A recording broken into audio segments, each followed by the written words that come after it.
नमस्कार विद्यार्थी मित्रांनो, विजन गव्हर्नमेंट जॉब या आपल्या एज्युकेशन चॅनलवरती आपलं पुन्हा एकदा स्वागत आहे. आज आपण सरन्यायाधीशांबद्दल थोडीशी माहिती जाणून घेणार आहे. सगळी इम्पॉर्टंट इन्फॉर्मेशन आहे, तुमच्या एक्झाममध्ये बनू शकते. तर वेळ न वाया घालवता लेक्चरची सुरुवात करूया. तर चीफ जस्टिस ऑफ इंडिया म्हणजेच भारताचे सरन्यायाधीश, तर ह्यांच्याबद्दल आज माहिती जाणून घेतोय आपण. आणि त्यांच्याशी रिलेटेड जे कलम आहेत किंवा त्यांच्या जे पदाधिकार किंवा अपॉइंटमेंट त्यांची कशी होते ही सगळी इन्फॉर्मेशन आपण बघतोय. तर कलम 124 ते कलम 147 हा पार्ट 5मध्ये येतो आपल्या कॉन्स्टिट्यूशनमध्ये. तर यानुसार सुप्रीम कोर्टबद्दल सगळी जी प्रोसिजर आहे, ऑर्गनायझेशन त्याचं कसं होतं, जे बाकी सगळे जे इन्फॉर्मेशन आहे सुप्रीम कोर्ट ऑफ इंडियाबद्दल, ती कलम 124 ते 147मध्ये मेन्शन केलेली आहे पार्ट 5मध्ये. 124नुसार भारताचे एकच सर्वोच्च न्यायालय असावे आणि ज्यामध्ये एक सरन्यायाधीश आणि अन्य न्यायाधीश बाकीचे, तर हे असावं, असं स्ट्रक्चर असावं असं मेन्शन केलं आहे कलम 124मध्ये. आता ज्यावेळेस म्हणजे स्टार्टिंगला ज्यावेळेस आपल्या कॉन्स्टिट्यूशनमध्ये मेन्शन केलं होतं त्यावेळेस एकच सरन्यायाधीश आणि 7 अन्य न्यायाधीश असतील असं सांगितलं होतं, म्हणजे टोटल 8. मात्र आता सध्या एकूण 31 न्यायाधीश आहेत, त्यापैकी एक सरन्यायाधीश आणि 30 जे आहेत ते अन्य न्यायाधीश. ओके, म्हणजे एकच आपला सरन्यायाधीश आहे आणि 30 अन्य न्यायाधीश आहेत. 2009मध्ये हा चेंज करण्यात आला होता. 2009मध्ये तो आकडा जो अन्य न्यायाधीशांचा आहे हा वाढून 30 झाला होता आणि सरन्यायाधीश 31. ओके, आणि राष्ट्रपती सरन्यायाधीशांची नेमणूक करतात आणि त्यांना वाटेल एवढ्या ते सर्वोच्च न्यायालयांचा किंवा उच्च न्यायालयांचा विचार घेऊन त्यांची नेमणूक करू शकतात. ओके, म्हणजे राष्ट्रपतींच्या हातात असतं सरन्यायाधीशांची नेमणूक करणं. आपण नेमणूक त्यांची डिटेलमध्ये बघणारच आहे. न्यायाधीशांची, बाकीच्या न्यायाधीशांची नेमणूक कोण करतं, तर प्रत्येक न्यायाधीशाची नेमणूक राष्ट्रपती करतात. मात्र त्यावेळेस सरन्यायाधीशाचा सल्ला घेणं हे बंधनकारक आहे. ओके, तर प्रत्येक वेळेस जे अन्य न्यायाधीश आहेत त्यांची नेमणूक करताना राष्ट्रपती सरन्यायाधीशांचा जो सल्ला आहे हा घेत असतात. सरन्यायाधीशांची नेमणूक आपण डिटेलमध्ये बघूत. तर सर्वोच्च न्यायालयाचा जो सगळ्यात ज्येष्ठ असं न्यायाधीश असतील तर यांची नेमणूक सरन्यायाधीश म्हणून करण्यात येते. ओके, आणि ही प्रथा होती, फार जुनी चालत आली होती. मात्र 2-3 वेळेस असं झालं की सिनियर न्यायाधीश असताना सुद्धा, म्हणजे ज्येष्ठतम न्यायाधीश असताना सुद्धा त्यांच्या ज्युनियर्सला सरन्यायाधीश म्हणून अपॉइंट करण्यात आलं. म्हणजे 1973मध्ये तसं झालं होतं की 3 ज्येष्ठ न्यायाधीश होते, मात्र त्या सगळ्यांना सोडून एक ज्युनियर, त्यांचं नाव आय थिंक NN रे नाव होतं त्यांचं, तर त्यांना अपॉइंट करण्यात आलं होतं. नंतर 1977मध्ये पण तसंच एक झालं होतं की ज्येष्ठ न्यायाधीशांना वगळून एका ज्युनियरला अपॉइंट करण्यात आलं होतं. ओके, आणि या संदर्भात खटलेसुद्धा दाखल झाले होते. आपल्या एक्झाममध्ये खटले एवढे इम्पॉर्टंट नाही आहेत, मात्र फक्त एवढंच लक्षात ठेवा की सरन्यायाधीशाची जी नेमणूक आहे ही त्याच्या एजवरती डिपेंड आहे. म्हणजे तो सगळ्यात ज्येष्ठ नागरिक, म्हणजे ज्येष्ठतम न्यायाधीश असला पाहिजे. ओके, आणि त्याची जी क्वालिफिकेशन आहे किंवा पात्रता आहे त्याच्यामध्ये तो, पहिली गोष्ट म्हणजे भारताचा नागरिक असलाच पाहिजे. दुसरं म्हणजे एखाद्या उच्च न्यायालयात किंवा दोन वेगवेगळ्या उच्च न्यायालयांमध्ये त्यांनी सलग 5 वर्ष न्यायाधीश म्हणून काम केलं असावं किंवा एखाद्या उच्च न्यायालयात किंवा 2 किंवा अधिक उच्च न्यायालयात सलग 10 वर्ष त्यांनी वकिली केली असावी. तर हे मेन क्रायटेरिया आहेत. आणि तिसरा म्हणजे राष्ट्रपतींच्या मते ती व्यक्ती जी आहे, जी सरन्यायाधीश बनू शकते, ही निष्पात कायदेपंडित असावी.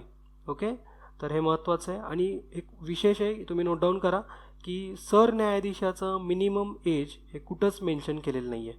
ओके, म्हणजे आपल्या जे कॉन्स्टिट्यूशन आहे ह्याच्यामध्ये मिनिमम एज हे असावं, जसं राष्ट्रपतींच्या बाबतीत मेन्शन केलं की मिनिमम एज 35 असावं. मात्र सरन्यायाधीशाबाबत तसं कुठंच मेन्शन केलेलं नाही आहे. हे इम्पॉर्टंट आहे, नोट डाऊन करा. त्यांची शपथ ही किंवा त्यांची जी प्रतिज्ञा आहे ही शपथ राष्ट्रपतींमार्फत दिली जाते. आता ही जी शपथ आहे ही जो आपला शपथेचा जो नमुना आहे हा अनुसूची 3मध्ये मेन्शन करण्यात आलेला आहे. त्याच्यामध्ये अशा बऱ्याच गोष्टी आहेत, जसं की भारतीय संविधानाप्रती श्रद्धा व निष्ठा बाळगणे, त्यानंतर भारताचे सार्वभौमत्व एकात्मत उन्नत राखणे, तर अशी बरेच जी इन्फॉर्मेशन आहे ते त्याच्या शपथीमध्ये तसं मेन्शन केलेलं आहे. ओके, खाली दिलेत तुम्हाला, तुम्ही वाचू शकता. पुढचा पॉईंट बघू आपण. सरन्यायाधीशांचा पदावधी किंवा कालावधी किती असतो, तर वयाचे 65 वर्ष पूर्ण होईपर्यंत ती व्यक्ती त्या पदावरती राहू शकते. ओके. आणि त्यांना म्हणजे राष्ट्रपतींना ते स्वतःचा राजीनामासुद्धा देऊ शकतात किंवा सरन्यायाधीशांना इम्पिचमेंट प्रोसिजरसुद्धा आहे, म्हणजे काढून टाकतासुद्धा येतं. मात्र त्यांचं वय 65 वर्ष पूर्ण होईपर्यंतच किंवा 65पर्यंतच ते सरन्यायाधीश या पदावरती राहू शकतात. ओके. असा काही ठरलेला स्पॅन कुठंच नाही दिलेला. बऱ्याच ठिकाणी असं सांगतात की 6 वर्ष त्यांचा स्पॅन असतो, मात्र तसं नाही आहे. कुठंच तसं मेन्शन केलं नाही आहे की किती वर्षाचं त्यांचा टाईम ड्युरेशन असेल. ओके. आणि त्यांना आपण इम्पिचमेंट प्रोसेस थ्रू कसं काढून टाकतो ते बघूत.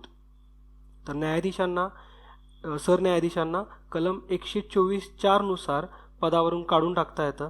त्यांनी जर अयोग्य वर्तन दाखवलं असेल, गैरवर्तन केलं असेल, अकार्यक्षमता असेल, तर त्यांना पदावरून काढून टाकता येतं. आणि आणखीन बरेच आहेत. त्यांची प्रोसिजर जी आहे इम्पिचमेंटची ती अशी आहे की सर्वोच्च न्यायालयाच्या न्यायाधीशास राष्ट्रपतींच्या आदेशावरून दूर करता येतं. राष्ट्रपतींना संसदेकडून बरतडफीचा म्हणजे त्यांना काढून टाकण्याचा आदेश दिल्यानंतरच ते काढू शकतात. आता संसदेत कसं होतं, तर प्रत्येक सभागृहामध्ये एक विशेष बहुमत संमत करणं गरजेचं आहे पदावरून काढून टाकण्यासाठी. म्हणजे पदावरून दूर करण्याच्या प्रस्तावावर लोकसभेत कमीत कमी 100 सदस्यांनी आणि राज्यसभेत कमीत कमी 50 सदस्यांनी सह्या कराव्या लागतात, म्हणजे ॲप्लिकेशन द्यावं लागतं. आणि ते ॲप्लिकेशन अध्यक्षांकडं किंवा लोकसभेमध्ये सभापतींकडं सादर करावं लागतं. मग अध्यक्षांकडं आहे तो चान्स की ते एकतर ते ॲप्लिकेशन ॲक्सेप्ट करतील किंवा रिजेक्ट करतील. जर त्यांनी ते ॲक्सेप्ट केलं तर मग पुढं आहे प्रोसिजर की त्यांना आपण पदावरून काढून टाकू शकतो. मग ते एक समिती फॉर्म करतील, त्यांच्या म्हणजे जे आरोप लागलेत त्याची चौकशी व्हावी म्हणून. त्या समितीमध्ये वेगवेगळे सदस्य असतात. जसं की समजा जर सरन्यायाधीशाला काढून टाकायचं आहे तर त्या समितीमध्ये कमीत कमी एक व्यक्ती ही न्यायाधीश असली पाहिजे सुप्रीम कोर्टची. त्यानंतर उच्च न्यायालय जे आहे हायकोर्ट ह्याचे मुख्य न्यायाधीश तरी असले पाहिजेत. असे बरेच, किंवा एक कायद्यात परफेक्ट असलेला माणूस तरी, म्हणजे मिनिमम एक व्यक्ती असलेली किंवा एक सदस्यीय समिती स्थापन करावी लागते. ओके. आणि जर सेम प्रोसिजर आहे आपले जे बाकीचे न्यायाधीश आहेत त्यांना काढून टाकण्यासाठी, तर म्हणजे उच्च न्यायालयाचे जे न्यायाधीश आहेत यांना काढून टाकण्यासाठी तरतूद फक्त आर्टिकल 217 मध्ये मेन्शन केली आहे. ओके. तुम्ही एकदा चेक करा तरी 217 आहे का. आणि गैरवर्तन जर केलं तर काढून टाकता येतंच. ओके. तर बरीच आपण इन्फॉर्मेशन बघितली या आर्टिकल्स रिलेटेड. आता आपण त्यांचे पगार किंवा त्यांचे भत्ते काय असतात ते बघूत. तर 2009मध्ये सरन्यायाधीशांचा पगार वाढवण्यात आला होता. 33,000वरून तो 1,00,000 करण्यात आला होता. आणि जे बाकीचे इतर जे न्यायाधीश असतात ह्यांचा 30,000वरून 90,000 करण्यात आला होता. आणि विशेष म्हणजे निवृत्ती झाल्यानंतर निवृत्तीचा जो शेवटचा पगार असतो त्याच्या अर्धा म्हणजे 50% एवढा त्यांना पेन्शन पण भेटतो. ओके. त्याच्यामुळे महत्त्वाचं आहे. एक्झाममध्ये हे मे बी विचारू पण शकतात. 4-5 लाईनर क्वेश्चन असतो, विचारू शकतात. आणि असं जी आपण नोट मगाशी केली ती पण लक्षात ठेवायची की सरन्यायाधीशांचा जो कार्यकाल आहे किंवा सरन्यायाधीशांचं मिनिमम एज काय आहे हे कुठंच मेन्शन केलेलं नाही आहे. ही तुम्ही नोट लक्षात ठेवा. 4 लाईनर क्वेश्चनमध्ये विचारू शकतात. ओके. आपण चांगल्या पद्धतीने इन्फॉर्मेशन कव्हर केलेली आहे. तुम्हाला नक्कीच याचा फायदा होईल.